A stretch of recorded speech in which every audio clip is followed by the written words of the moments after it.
Section 53A of transfer of property act என்ன சொல்கிறது? Part performance அப்படிங்கிறத பற்றி தான் அதை சொல்லுது. வாங்குறவருடைய நிலத்தையும் ப்ரொடெக்ட் பண்ணுறதுக்கு தான் இந்த சட்டம் இருக்குது. இப்போது ஒருத்தர் ஒரு ப்ராப்பர்ட்டியை வாங்குறாரு. அந்த ப்ராப்பர்ட்டியோட விலை 50 லட்சம் ரூபா. அவர் அதில் 25 லட்சம் ரூபா கொடுத்துட்றாரு. சில ஆல்ட்ரேஷன்ஸ் எல்லாம் பண்ணிகிட்டு இருக்கிறாரு. ஏன்னா பார்ட் பேமெண்ட் அவர் பண்ணிட்டாரு.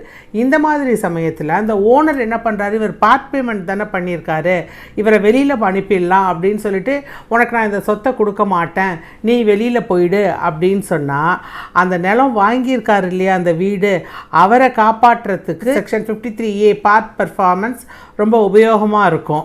இந்த doctrine of part performance apply ஆகணும்னா சில கண்டிஷன்ஸ் இருக்கணும். ஒன்று, அவங்களுக்குள்ளே எழுத்து மூலியமாக ஒரு அக்ரிமெண்ட் இருக்கணும். ரெண்டாவது, அந்த ட்ரான்ஸ்ஃபர் வேலிட் ட்ரான்ஸ்ஃபராக இருக்கணும். அதே மாதிரி அந்த வாங்குறாரு இல்லையா, அவர் அந்த இமூவபிள் ப்ராப்பர்ட்டிக்குள்ளே பொசிஷனுக்கு வந்திருக்கணும். ஏற்கனவே அதில் இருந்தாருன்னா அதை அவர் கண்டினியூ பண்ணிகிட்டு இருந்திருக்கணும். அதே மாதிரி அந்த ட்ரான்ஸ்ஃபர் அந்த நிலத்துக்குள்ளே இருக்கிறவர் அந்த கான்ட்ராக்டை முடிக்கிறதுக்கான முயற்சியை கண்டிப்பாக செய்யணும்.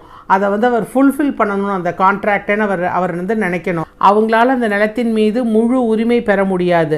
அவங்க கொடுத்த பணத்துக்கு அவங்களுக்கு ஒரு ப்ரொடெக்ஷன் இருக்கும். எப்பொழுது அவர் முழு பணத்தையும் கொடுக்குறாரோ அப்பொழுது தான் அவர் அந்த ப்ராப்பர்ட்டிக்கு உரிமை கொண்டாட முடியும்.